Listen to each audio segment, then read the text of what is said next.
Hi YouTube family, ಎಲ್ಲರಿಗೂ ನಮಸ್ತೆ and good morning. ಇವತ್ತು ಗುರುವಾರ, ನಾನು ಬೆಳಗ್ಗೆನೆ ವ್ಲಾಗ್ ಸ್ಟಾರ್ಟ್ ಮಾಡಿದ್ದೀನಿ. ಸೊ ತುಂಬಾ ಲೇಟ್ ಆಯ್ತು ನನ್ನ ವಿಡಿಯೋಸ್ ಅಪ್ಲೋಡ್ ಮಾಡೋಕ್ಕೆ. ಏನಕ್ಕಂತ ಅಂದ್ರೆ ಯಾವುದೇ ತರ ಲೈಕ್ಸ್ ಮತ್ತೆ ಫಾಲೋವರ್ಸ್ ಅಂದ್ರೆ ಸಬ್ಸ್ಕ್ರೈಬ್ ಯಾವುದು ಕೂಡ ಆಗ್ತಿರ್ಲಿಲ್ಲ. ಸ್ವಲ್ಪ ನಾನೇನೆ ಎಫೆಕ್ಟ್ ಆಗ್ತದೆ ಇನ್ಸ್ಟಾದಲ್ಲಿ. ಎಲ್ಲರೂ ಸಬ್ಸ್ಕ್ರೈಬ್ ಮಾಡ್ಕೊಳ್ಳಿ, ನನ್ನ ಚಾನೆಲ್ನ ಸಪೋರ್ಟ್ ಮಾಡಿ ಅಂತ. ಸೊ ಮುಂದೆ ಹೋಗ್ತಾ ಹೋಗ್ತಾ ಅದು ಸ್ಟೋರಿ ಹೇಳ್ತೀನಿ ನಿಮ್ಮ ಹತ್ರ. ಬನ್ನಿ ಇವತ್ತಿನ ಬ್ಲಾಗ್ ಏನಂತ ನೋಡೋಣ. ಅದಕ್ಕೂ ಮುಂಚೆ ಯಾರೆಲ್ಲ ನನ್ನ ಯೂಟ್ಯೂಬ್ ಚಾನೆಲ್ನ ಸಬ್ಸ್ಕ್ರೈಬ್ ಮಾಡ್ಕೊಂಡಿಲ್ಲ ಅಂದ್ರೆ ಬೇಗ ಬೇಗ ಸಬ್ಸ್ಕ್ರೈಬ್ ಮಾಡಿ, ಲೈಕ್ ಮಾಡಿ, ಶೇರ್ ಮಾಡಿ, ಕಮೆಂಟ್ ಮಾಡಿ. ಹಾಗೆ ಪಕ್ಕದಲ್ಲಿರೋ ಬೆಲ್ಲೈಕನ್ ಕೂಡ ಕ್ಲಿಕ್ ಮಾಡಿ. ಬೆಲ್ಲೈಕನ್ ಕ್ಲಿಕ್ ಮಾಡೋದ್ರಿಂದ ನಿಮ್ಮ ಹತ್ರ ಯಾವುದೇ ತರ ₹1 ಅಮೌಂಟ್ ಕೂಡ ಕಟ್ ಆಗಲ್ಲ. ಲೈಕ್ ಮಾಡೋದ್ರಿಂದ ಕೂಡ ಯಾವುದೇ ತರ ಅಮೌಂಟ್ ಕಟ್ ಆಗಲ್ಲ. ಸ್ವಲ್ಪ ಹುಷಾರಿಲ್ಲ, ಬೇಜಾರ್ ಮಾಡ್ಕೋಬೇಡಿ. ಸ್ವಲ್ಪ ವಾಯ್ಸ್ ಚೇಂಜ್ ಇದೆ ನಂದು ಇವತ್ತು. ನಾನ್ ಹೇಳೋದೇನಪ್ಪಾ ಅಂತಂದ್ರೆ, ಸಪೋರ್ಟ್ ಮಾಡಿ, ಬೆಳೆಯೋ ಹೆಣ್ಮಕ್ಳನ್ನ ಬೆಳೆಸಿ. ಯಾರ್ಯಾರೋ ಬಟ್ಟೆ ಬಿಚ್ಕೊಂಡು ಕುಣಿಯೋರು ಮತ್ತೊಬ್ರನ್ನೆಲ್ಲ ಬೆಳೆಸ್ತೀರಾ, ಬಟ್ ಬೇರೆಯವ್ರ ಬಗ್ಗೆ ನಂಗೆ ಬೇಡ. ಬಟ್ ಹೇಳಿದಷ್ಟೇ ಮಾತಿಗೆ. ಏನೇನೋ ಮಾಡ್ತೀರಾ ಅಲ್ವಾ. ಸೊ ನಮ್ಮಂತವ್ರನ್ನ ಬೆಳೆಸಿ, ಬಡವ್ರನ್ನ ನಿಮ್ಮ ಹೆಸರು ಹೇಳ್ಕೊಂಡು ಅವರು ಬದುಕ್ತಾರೆ. ಸಬ್ಸ್ಕ್ರೈಬ್ ಮಾಡ್ಕೊಳ್ಳಿ ನನ್ನ ಯೂಟ್ಯೂಬ್ ಚಾನೆಲ್ನ. ಇನ್ನು ಯಾರೆಲ್ಲ ನನ್ನ ಯೂಟ್ಯೂಬ್ ಚಾನೆಲ್ನ ಸಬ್ಸ್ಕ್ರೈಬ್ ಮಾಡಿಲ್ಲ ಅಂದ್ರೆ ಬೇಗ ಬೇಗ ಸಬ್ಸ್ಕ್ರೈಬ್ ಮಾಡಿ, ಲೈಕ್ ಮಾಡಿ, ಶೇರ್ ಮಾಡಿ, ಕಮೆಂಟ್ ಮಾಡಿ. ಹಾಗೆ ಪಕ್ಕದಲ್ಲಿರೋ ಬೆಲ್ಲೈಕನ್ ಕೂಡ ಕ್ಲಿಕ್ ಮಾಡ್ಕೊಳ್ಳಿ. ಕ್ಲಿಕ್ ಮಾಡ್ಕೊಳ್ಳೋದ್ರಿಂದ ನನಗೂ ಸಹಾಯ ಆಗುತ್ತೆ. ಕ್ಲಿಕ್ ಮಾಡೋ ಜೊತೆಗೆ ನನ್ನ ಎಲ್ಲಾ ವಿಡಿಯೋಸ್ ನೋಡಿ, ಲೈಕ್ ಮಾಡಿ, ಸಪೋರ್ಟ್ ಮಾಡಿ. ಇವತ್ತು ಗುರುವಾರದ ಬ್ಲಾಗ್. ಗುರುವಾರ ಅಂದ್ರೆ ಆಲ್ಮೋಸ್ಟ್ ನಾನು ರಾಘಪ್ಪನ ಪೂಜೆ ಮಾಡೇ ಮಾಡ್ತೀನಿ. ಹಂಗಾಗಿ ಇವತ್ತು ಒಂದೇ ಸತಿ ನಿಮ್ಗೆ ಏಕ್ದಮ್ ವಾಯ್ಸ್ ವರೆ ಕುತ್ಕೊಂಡು ವಿಡಿಯೋ ಮಾಡ್ತಾ ಇದ್ದೀನಿ. ಯಾಕಂತ ಅಂದ್ರೆ ಸ್ವಲ್ಪ ಆರಾಮಿಲ್ಲ, ಹಂಗಾಗಿ. ಸೊ ಬನ್ನಿ, ಇವತ್ತಿನ ಮಾರ್ನಿಂಗ್ ಇಂದ ಈವ್ನಿಂಗ್ ವರ್ಗು ಏನೇನೆಲ್ಲ ರೂಟೀನ್ ಇರುತ್ತೆ ನಂದು, ನಾನು ಯಾವ ತರ ಇರ್ತೀನಿ, ಏನು ಎತ್ತ, ಕೆಲವೊಂದು ಕಹಿ ಕೆಲವೊಂದು ಸಿಹಿ ನಿಮ್ಮ ಹತ್ರ ಹಂಚ್ಕೋತೀನಿ ಇವತ್ತು. ನೋಡೋಣ ನನ್ನ ವ್ಲಾಗ್ ಇವತ್ತು ಯಾವ್ಯಾವ ತರ ಇರುತ್ತೆ, ಏನು ಎತ್ತ ಅಂತ.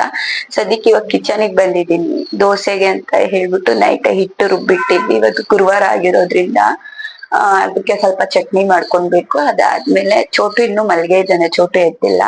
ಅವ್ನು ಎದ್ದಿದ ತಕ್ಷಣ ಹಾಸಿಗೆ ಎಲ್ಲ ಎತ್ತಿ ನಾವು ಕೆಳಗೆ ಮಲ್ಕೊಳ್ಳೋದು. ಹಾಸಿಗೆ ಎಲ್ಲ ಎತ್ಬಿಟ್ಟು ಕ್ಲೀನ್ ಮಾಡಿ, ಅದಾದ್ಮೇಲೆ ನಾನು ಫ್ರೆಶ್ ಅಪ್ ಆಗಿ ಏನ್ ರಾಯರು ಫೋಟೋ ಇದೆ ಅದಕ್ಕೆ ಪೂಜೆ ಮಾಡ್ಬೇಕು. ನಾನು ಯಾವ ತರ ಮಾಡ್ತೀನಿ, ಏನ್ ಮಾಡ್ತೀನಿ ಅಂತೆಲ್ಲ ನಿಮ್ಮ ಹತ್ರ ಇವತ್ತು ಕಂಪ್ಲೀಟ್ ಡೀಟೇಲ್ಸ್ ಕೊಟ್ಕೋತೀನಿ. ಆಮೇಲೆ ಹೇಳದ್ನಲ್ಲ, ಕಹಿ ಸತ್ಯ ಅಂಡ್ ಸಿಹಿ ಸತ್ಯ ಏನು ಸ್ವಲ್ಪ ನಿಮ್ಮ ಹತ್ರ ಶೇರ್ ಮಾಡ್ಕೋಬೇಕು ಅಂತ ಇದ್ದೀನಿ ಇವತ್ತು. ಬನ್ನಿ ನೋಡೋಣ ಇವತ್ತಿನ ಬ್ಲಾಗ್ ಏನಂತ. ಎಂಡ್ ವರ್ಗು ನೋಡಿ, ಯಾರು ಅರ್ಧಕ್ಕೆ ಹಿಂಗ್ ಮಾಡಕ್ ಹೋಗ್ಬೇಡಿ.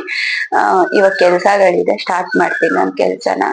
ಕೊನೆವರೆಗೂ ವಿಡಿಯೋ ನೋಡಿ, ಏನಂತ ನಿಮ್ಗೆ ಗೊತ್ತಾಗುತ್ತೆ.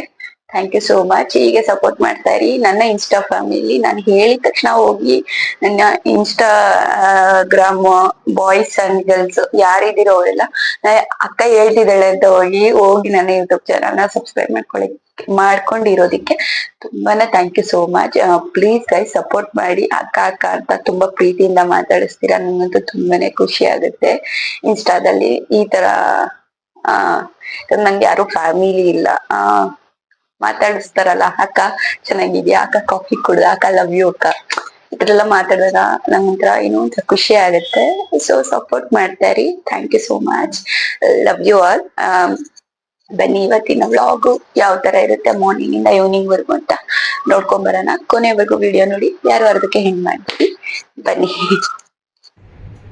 ಸೊ ಅದಾದಮೇಲೆ ಒಂದು ಗ್ಲಾಸ್ ಕಾಫಿ ಕುಡ್ಕೊಂಡೆ ನಾನು. ಬಿಸಿ ಬಿಸಿ ಹೆಡ್ಡೇಕಿತ್ತು ಅಂತ ಹೇಳ್ಬಿಟ್ಟು ಕಾಫಿ ಕುಡಿದ್ಬಿಟ್ಟು, ದೋಸೆ ಹಿಟ್ಟಿಗೆ ನೈಟೇ ಏನು ನೆನಾಕಿಟ್ಟಿದ್ವಿ ನಾವು ದೋಸೆ ಹಿಟ್ಟು, ಅದನ್ನು ನಾನು ಈ ಥರ ಎಲ್ಲ ಮಿಕ್ಸ್ ಮಾಡ್ಕೊತಾ ಇದ್ದೀನಿ. ನೋಡ್ತಾ ಇರ್ಬೋದು. ಏನಕ್ಕಪ್ಪ ಬ್ಯಾಕ್ ಬಾಯಿಸ್ಕೊಡ್ತಾ ಇದ್ದೀನಿ ಅಂದರೆ, ಚೋಟು ಏನಂತಂದರೆ ಅವ್ನು ಯಾವಾಗ ನೋಡಿದ್ರು ಮೊಬೈಲಲ್ಲಿ ಹಾಡು ಓಡ್ತಾ ಇರುತ್ತೆ, ಇಲ್ಲ ಮನೇಲಿ ಟಿ ವಿ ಓಡ್ತಾ ಇರುತ್ತೆ, ಅದು ಕಾಪಿ ರೈಟಿಂಗ್ ಬಿದ್ದುಬಿಡುತ್ತೆ ಅನ್ನೋ ಕಾರಣಕ್ಕೋಸ್ಕರ ಬ್ಯಾಕ್ ವಾಯ್ಸ್ ಕೊಡ್ತಾ ಇದ್ದೀನಿ. ಯಾಕಂತಂದರೆ ಕಾಪಿ ರೈಟ್ ಬಿದ್ದರೆ ನಮಗೆ ಪ್ರಾಬ್ಲಮ್ಮು. ಹಾಗಾಗಿ ಅದಾದಮೇಲೆ ನಾನು ನೋಡಿ ಮನೆಯೆಲ್ಲ ಕ್ಲೀನ್ ಮಾಡ್ಕೋತಾ ಇದ್ದೆ. ಗುರುವಾರ ಅಂತ ಅಂದರೆ ಏನೋ ಒಂಥರ ಸ್ಪೆಷಲ್ ಅಂತಲೇ ಹೇಳ್ಬೋದು. ರಾಯರು ಪೂಜೆ ಮಾಡೋಣ ಅಂತ ಅಂದ್ಬಿಟ್ಟು ಎಲ್ಲ ಕ್ಲೀನ್ ಮಾಡ್ತಾಯಿದ್ದೆ. ನೀವು ಎಂಟುವರೆಗೂ ನೋಡಿದ್ರೆ ಗೊತ್ತಾಗುತ್ತೆ. ಇವತ್ತು ಮನಸ್ಸಿಗೆ ತುಂಬಾ ನೋವಾಯಿತು. ನಿಮ್ಮ ಹತ್ರ ನಾನು ಸಿಹಿ ಕಹಿ ಏನಿದೆ ಎಲ್ಲ ಹೇಳ್ಕೊತೀನಿ ಅಂತ ಅಂದೆ. ಬಟ್ ಇವತ್ತೊಂಥರ ಮನಸ್ಸಿಗೆ ತುಂಬಾ ಬೇಜಾರಾಯಿತು. ನಮ್ಮ ಮನೇಲಿ ಈ ಮನೆಗೆ ಬಂದು ನಾವು 4 ವರ್ಷ ಆಯಿತು. ಯಾವತ್ತೂ ಈ ರೀತಿ ಎಲ್ಲ ಆಗಿದ್ದು ನಾನು ನೋಡೇ ಇರಲಿಲ್ಲ. ಫಸ್ಟ್ ಟೈಮ್ ಈ ಥರ ಆಗೋಯಿತು. ಏನು ಅಂತ ತಿಳ್ಕೊಬೇಕು ಅಂತಂದರೆ ವಿಡಿಯೋ ಕೊನೆವರೆಗೂ ನೋಡಿ, ನಿಮಗೆ ಗೊತ್ತಾಗುತ್ತೆ. ತುಂಬಾ ಬೇಜಾರಾಯಿತು. ಚೋಟು ನೋಡಿ ನಿದ್ದೆ ಮಾಡ್ತಾಯಿದ್ದ. ಸರಿ ಅವ್ನು ಮಲ್ಕೊಳ್ಳಿ ಅಂತ ಹೇಳ್ಬಿಟ್ಟು ನಂದು ಮಾಮೂಲಾಗಿ ಏನಿದೆ ಎಲ್ಲ ಮನೆಯೆಲ್ಲ ಕ್ಲೀನಿಂಗ್ ಮಾಡ್ಕೊತಾ ಇದ್ದೆ ನನ್ನ ಪಾಡಿಗೆ ನಾನು. ಆಮೇಲೆ ತುಂಬ ಲೇಟ್ ಆಗ್ತಾಯಿತ್ತು, ಆಲ್ರೆಡಿ 8:30 ಆಗೋಗ್ಬಿಟ್ಟಿತ್ತು. ದೇವ್ರಿಗೆ ಪೂಜೆ ಮಾಡಬೇಕು, ಟೈಮ್ ಆದರೆ ದೀಪ ಹಚ್ಚಕ್ಕೆ ಸರಿ ಹೋಗಲ್ಲ ಅಂದ್ಬಿಟ್ಟು ಚೋಟನ ಮೇಲೇ ಮಂಚದ ಮೇಲೆ ಮಲಗಿಸ್ಬಿಡೋಣ ಅಂತ ಪ್ಲ್ಯಾನ್ ಹಾಕ್ಕೊಂಡೆ. ಅಲ್ಲಿವರೆಗೂ ಏನು ಕೆಲಸ ಇದೆ ಬೆಡ್ಶೀಟ್ಸ್ ಎಲ್ಲ ಮರ್ಚಿಟ್ಬಿಡೋಣ, ಆಮೇಲೆ ಚೋಟನ ಮೇಲೆ ಮಲಗಿಸ್ಬಿಟ್ಟು ನನ್ನ ಕೆಲಸ ಏನಿದೆ ನಾನು ಅದನ್ನು ಕಂಟಿನ್ಯೂ ಮಾಡ್ಕೊಳ್ಳೋಣ ಅಂತಿದ್ದೆ. ತುಂಬಾ ಸೊಳ್ಳೆಗಳಿದೆ ಈಗಂತೂ, ಮಳೆ ಟೈಮಲ್ಲಂತೂ ತುಂಬ ಸೊಳ್ಳೆ. ನೋಡಿ ಅವ್ನು ಮಲಗಿಸ್ಬಿಡೋಣ ಮಂಚದ ಮೇಲೆ ಅಂದ್ಬಿಟ್ಟು ಎಲ್ಲ ಕ್ಲೀನ್ ಮಾಡ್ಕೊತಾ ಇದ್ದೆ. ಯಾವಾಗ ನೋಡಿದ್ರು ಅದು ಒಂಥರ ಅವನಿಗೆ ಪ್ಲೇ ಗ್ರೌಂಡ್, ಅಂದರೆ ಎಲ್ಲಿ ನೋಡಿದ್ರು ಆಟ ಸಾಮಾನು ಇಲ್ಲ, ಬಟ್ಟೆ ಆಟ ಸಾಮಾನು ಬಿದ್ದೇ ಇರುತ್ತೆ ಅವನಿಗಂತೂ. ನನಗಂತೂ ಒಂಥರ ಮನೇಲಿ ಒಬ್ಬಳೇ ಮೇಂಟೈನ್ ಮಾಡೋ ಅಷ್ಟರಲ್ಲಿ ಸಾಕು ಹೋಗ್ಬಿಡುತ್ತೆ. ಯಾಕಂದರೆ ಬೆಳಗಿಂದ ಸಂಜೆವರೆಗೂ ಒಂದು ಮಗುನ ಮನೇಲಿ ಇಟ್ಕೊಂಡು ಮೇಂಟೈನ್ ಮಾಡೋದು ಅಂತಂದರೆ ತುಂಬಾ ಕಷ್ಟ. ಆಮೇಲೆ ನೋಡಿ ಅವನ್ನ ಎತ್ಕೊಂಡ್ಬಂದು ಈ ಥರ ಮೇಲ್ಗಡೆ ಮಲಗಿಸ್ದೆ. ಎದ್ದ ಅಂದ್ಬಿಟ್ಟು ಸರಿ ಅಂದ್ಬಿಟ್ಟು ಪಕ್ಕದಲ್ಲೇ ಮಲ್ಕೊಂಡು ಅಲ್ಲೂ ಸಮಾಧಾನ ಮಾಡಿದೆ ಒಂದು 2 ನಿಮಿಷ. ಆದರೆ ಅವ್ನು ಎದ್ದೇ ಬಿಟ್ಟಿದ್ದ. ಸರಿ ಬಿಡು, ಅವ್ನು ಎದ್ದಿದ್ರೆ ಏನಿಲ್ಲ, ಅಲ್ಲೇ ಮಲ್ಕೊತಾನೋ, ಈಗ ಗೊತ್ತು ಕೆಲಸ ಮಾಡ್ತಾಯಿದ್ರೆ ಬಂದು ನಂಗೆ ಯಾವುದೇ ಥರ ಡಿಸ್ಟರ್ಬ್ ಮಾಡಲ್ಲ ಅವನು. ಹಾಗಾಗಿ ಸರಿ ಅಂತ ಹೇಳ್ಬಿಟ್ಟು ಏನು ಕೆಳಗಡೆ ಹಾಸಿಗೆ ಹಾಸ್ಕೊಂಡು ಮಲಗಿದ್ವಿ ನಾವು, ಅದನ್ನೆಲ್ಲನೂ ಕೂಡ ಈ ಥರ ಎತ್ಬಿಟ್ಟು ಮೇಲೆ ಹಾಕ್ಬಿಡೋಣ ಅಂತ ಹೇಳ್ಬಿಟ್ಟು ಆಗ್ತಾಯಿದ್ದೆ. ಯಾಕಂದರೆ ಗುರುವಾರ ಅಲ್ವಾ, ಮನೆ ಕ್ಲೀನಾಗಿ ಏನು ಮೂಲೆ ಮುಡಿಕೆ ಏನಿದೆ ಅದನ್ನೆಲ್ಲನೂ ಕ್ಲೀನಾಗಿ ಕಸ ಗುಡಿಸಿ ಮನೆ ನೀಟಾಗಿ ಓಡಿಸಿ ಪೂಜೆ ಮಾಡಬೇಕು. ಅರ್ಧಂಬರ್ಧ ಕೆಲಸ ಮಾಡಿದ್ರೆ ಅದು ಸರಿ ಬರೋಲ್ಲ. ದೇವ್ರಿಗೆ ಪೂಜೆ ಮಾಡಬೇಕಾದ್ರೆ ಕ್ಲೀನಾಗಿ ದೀಪ ಹಚ್ಚಿ ಪೂಜೆ ಮಾಡಬೇಕು. ಚೋಟು ನೋಡಿ ಎದ್ಬಿಟ್ಟು ಹೆಂಗೆ ನೋಡ್ತಾ ಇದ್ದ, ನೀನು ಮಾಡ್ತೋಳಲ್ಲ ಇವಳು ಎಲ್ಲ ಎತ್ಬಿಟ್ಟು ಅಂದ್ಬಿಟ್ಟು ಬೆಳ್ಳೆಲ್ಲ ತೋರಿಸ್ತಾ ಇದ್ದ. ಅದಾದಮೇಲೆ ನೋಡಿ ಎಷ್ಟು ಕ್ಲೀನಾಗಿ ಕಾಣ್ತೈತೆ ಮನೆ. ಕಸ ಗುಡಿಸ್ಕೊಂಡು ಬಂದರೆ ಫುಲ್ಲು ಧೂಳು. ಸರಿ ಚಿಕ್ಕ ಮನೆ ಆದ್ರೂ ಮೂಲೆ ಮುಡ್ಕೆಲೆಲ್ಲ ಆದಷ್ಟು ಧೂಳು ಇದ್ದೇ ಇರುತ್ತೆ. ಅದನ್ನೆಲ್ಲನೂ ನಾವು ಕ್ಲೀನ್ ಮಾಡಿಕೊಂಡು ನೀಟಾಗಿ ಮನೇನ ಶುದ್ಧವಾಗಿ ಇಟ್ಕೊಂಡು ಪೂಜೆ ಮಾಡಿದ್ರೇ ಮನಸ್ಸಿಗೆ ಸಮಾಧಾನ ಅಂತಲೇ ಹೇಳ್ಬೋದು. ನೀವೆಲ್ಲ ಯಾರಾದರೂ ರಾಯರಿಗೆ ಪೂಜೆ ಮಾಡೋರಿದ್ರಿ ಅಂತಂದರೆ ನನಗೆ ಕಮೆಂಟ್ ಸೆಕ್ಷನಲ್ಲಿ ತಿಳಿಸಿ, ನೀವು ಯಾವ ಥರ ರಾಘಪ್ಪನ ಪೂಜೆ ಮಾಡ್ತೀರಾ, ಯಾವ ಥರ ಎಲ್ಲ ಇದು ಮಾಡ್ತೀರಾ ಅಂತ. ಹಂಗೆ ಚೋಟುನ ಎತ್ಕೊಂಡು ಸ್ವಲ್ಪ ಈಚೆಗಡೆ ಡಾಗ್ಸ್ ಇದೆಯಲ್ವ ನಮ್ಮ ಮನೇಲಿ, ನೀವು ಹಿಂದಿನ ಬ್ಲಾಗ್ಗಳು ನೋಡಿದರೆ ಗೊತ್ತಾಗುತ್ತೆ. ಚೋಟುನ ಎತ್ಕೊಂಡು ನಾಯಿನ ತೋರಿಸ್ದೆ. ಆಮೇಲೆ ಮತ್ತೆ ಬಂದು ನೋಡಿ ಹಿಂಗೆ ಅವನು ಮಂಚದ ಮೇಲೆ ಮಲ್ಕೊಂಡ. ಅದೇನಂತಂದರೆ ಒಂದು ಬುದ್ಧಿ ಏನು ಗೊತ್ತಾ, ನಾನೇನಾದರೂ ಕೆಲಸ ಮಾಡ್ತಾಯಿದ್ರೆ ನನಗೆ ತೊಂದರೆ ಕೊಡೋಲ್ಲ, ಅದೊಂದು ಖುಷಿ ನನಗೆ. ಅವ್ನ ಪಾಡು ಅವ್ನು ಆಟಾಡ್ತಾ ಇರ್ತಾನೆ. ಆಗಲೇ ಹೇಳ್ದಂಗೆ ಅವ್ನು ಮೊಬೈಲಲ್ಲಿ ಹಾಡು ಕೇಳ್ತಿರ್ತಾನೆ ಅಂತ ಹೇಳಿದ್ನಲ್ಲ, ನೋಡಿ ಅವ್ನ ಪಕ್ಕದಲ್ಲಿ ಒಂದು ಮೊಬೈಲ್ ಇದೆ, ಹಾಡು ಕೇಳ್ತಿದ್ದ. ಸರಿ ಅಂತ ಅಂದ್ಬಿಟ್ಟು ನೆಲ ಒರೆಸ್ತಾ ಇದ್ದೆ. ಆಮೇಲೆ ನೋಡಿದ್ರೆ ಹೋಗಿ ಮಾಪ್ನ ನೀರೆಲ್ಲ ಹಚ್ಕೊಂಬರೋಷ್ಟರಲ್ಲಿ ಈಚ್ಕೊಂಡೋಗೋನು ಅವನಾಗಲೇ. ಅಷ್ಟು ತೀಟೆ ಮಾಡ್ತಾನೆ, 1 ನಿಮಿಷನೂ ಮನೆ ಹತ್ರ ಇರೋದೇ ಇಲ್ಲ ಅವನು. ಅದಾದಮೇಲೆ ಸ್ವಲ್ಪ ಕೊತ್ತಂಬರಿ ಇದೆಲ್ಲ ಏನೇನಿದೆ ಚಟ್ನಿ ಮಾಡ್ಕೊಳ್ಳೋಣ ಅಂತ ಹೇಳ್ಬಿಟ್ಟು ಎಲ್ಲನೂ ಹಾಕ್ಕೊಂಡು, ಕಡಲೆ ಬೀಜದ್ದು ಚಟ್ನಿ ಮಾಡ್ತಾರೆ ಅಲ್ವಾ ಹಳ್ಳಿ ಸೈಡು, ಆ ಥರ ಮಾಡ್ಕೊಂಬಿಡೋಣ, ದೋಸೆಗೆ ತುಂಬಾ ಕಾಂಬಿನೇಷನ್ ಚೆನ್ನಾಗಿರುತ್ತೆ ಅಂತ ಚಟ್ನಿ ಮಾಡಿಕೊಂಡೆ. ಅದಾದಮೇಲೆ ಸ್ನಾನ ಎಲ್ಲ ಆಯಿತು. ನೋಡಿ ರಾಘಪ್ಪಂಗೆ ಈ ಥರ ಪೂಜೆ ಮಾಡಿದೆ. ಪೂಜೆ ಮಾಡೋದು ಒಂದು ಕಡೆ ಅಂತ ಅಂದರೆ ಮನಸ್ಸಿಗೆ ನೆಮ್ಮದಿ ಇಲ್ದಂಗೆ ಆಗೋಯ್ತು ಇವತ್ತು. ಏನಕ್ಕೆ ಈ ಮಾತು ಹೇಳ್ತಾ ಇದ್ದೀನಿ ಅಂತ ನಾನು ಹೇಳ್ದಂಗೆ ಕೊನೆವರೆಗೂ ವೀಡಿಯೋ ನೋಡಿ, ಯಾರು ಅರ್ಧಕ್ಕೆ ಸ್ಕಿಪ್ ಮಾಡೋಕ್ಕೆ ಹೋಗಬೇಡಿ, ಗೊತ್ತಾಗುತ್ತೆ. ನಾನು ಯಾವಾಗಲೂ ಈ ದೀಪ ಹಚ್ಚಲ್ಲ ರಾಘಪ್ಪನಿಗೆ. ಇವತ್ತು ಈ ದೀಪ ಹಚ್ಚಿದ್ದೀನಿ ಅಂದರೆ ಒಂದು ದೊಡ್ಡ ಕಾರಣನೇ ಇದೆ. ನನಗಂತೂ ತುಂಬಾ ಬೇಜಾರಾಯಿತು. ಯಾಕೆ ರಾಘಪ್ಪ ಈ ಥರ ಆಯಿತು ಅಂತಲೂ ಬೇಡ್ಕೊಂಡೆ. ಮನಸ್ಸಿಗೆ ತುಂಬಾ ನೋವಾಯಿತು. ಅದಾದಮೇಲೆ ನೀವು ಮುದ್ದು ಕ್ಯೂನ್ ಸ್ವಾತಿ ಅವ್ರನ್ನ ನೋಡಿರ್ತೀರ ಇನ್ಸ್ಟಾಗ್ರಾಮಲ್ಲಿ. ಅವ್ರು ಬೇರೆ ತುಂಬಾ ಫೋನ್ ಮಾಡ್ತಾಯಿದ್ರು. ಪಾಪುಗೆ 1.5 ತಿಂಗಳು ಇಂಜೆಕ್ಷನ್ ಹಾಕಿಸ್ಬೇಕು ಬಾ ಪೂಜಾ ಅಂತ ಹೇಳಿ ನಾಷ್ಟನೂ ಮಾಡಿದೆ, ಹೊಂಟೋಗ್ಬಿಟ್ಟೆ ನೋಡಿ. ಫೈನಲಿ ಇವಳು ಬಂದಿದ್ದಾಳೆ ನಮ್ಮ ಪಾಪು ಇಂಜೆಕ್ಷನ್ಗೋಸ್ಕರ. ಫಸ್ಟ್ ಟೈಮ್ ನಾನು ಜೊತೆಲಿ ಆಗ್ತಿರೋದು. ಸೊ ಇವ್ರ ಯೂಟ್ಯೂಬ್ ಚಾನಲ್ ಎಲ್ಲರೂ ನೋಡಿರ್ತೀರಾ, ಮುದ್ದು ಕ್ಯೂನ್ ಮತ್ತು ಏನಿದೆ ನೇಮ್, ಅದೇ ಮುದ್ದಕ್ಕಿನ ಅಫಿಷಿಯಲ್ ಅಂತ ನೋಡಿ.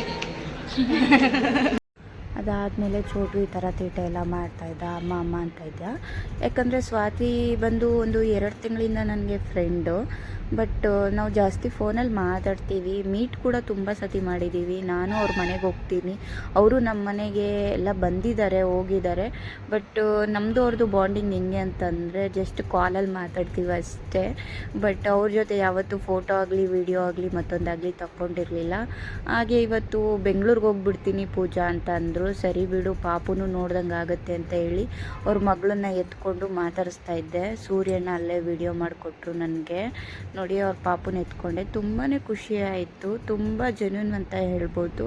ಅದಾದಮೇಲೆ ಇಂಜೆಕ್ಷನ್ ಎಲ್ಲ ಮುಗೀತು ನೋಡಿ. ಫೈನಲ್ ಆಗಿ ಇವಾಗ ಸ್ವಾತಿ ಮತ್ತು ಸೂರ್ಯಣ್ಣ ಆಮೇಲೆ ನಾನು ಚೋಟು ಎಲ್ಲ ಆಟೋಯಿಂದ ನನ್ನ ಮನೆ ಕಡೆ ಬಂದೆ. ಅವ್ರ ಪಾಪ ರಿಟರ್ನ್ ಅಂದರೆ ಚಿಕ್ಕ ಮಗು ಅಲ್ವಾ, ಅವ್ರಿಗೂ ಇನ್ನೂ ನಾಷ್ಟ ಕೂಡ ಮಾಡಿರಲಿಲ್ಲ ಅವರು ಕೂಡ. ಹಂಗಾಗಿ ಅವರು ಆ ಕಡೆ ಮನೆಗೆ ಹೋದರು. ನಾನು ಹೋಗ್ತೀನಿ ಈ ಕಡೆಯಿಂದನೇ ನಡ್ಕೊಂಡು ಅಂತ ಹೇಳಿ, ಯಾಕಂದರೆ ಪಕ್ಕದ ರೋಡಲ್ಲೇ ಹಾಸ್ಪಿಟಲ್ ಇರೋದು. ಹಂಗಾಗಿ ನಾನು ಈ ಕಡೆ ಬಂದುಬಿಟ್ಟೆ, ನಾನು ಹೋಗ್ತೀನಿ ಅಂತ ಹೇಳಿ ಮನೆಗೆ ಬಂದ್ವಿ ನಾನು ಚೋಟು.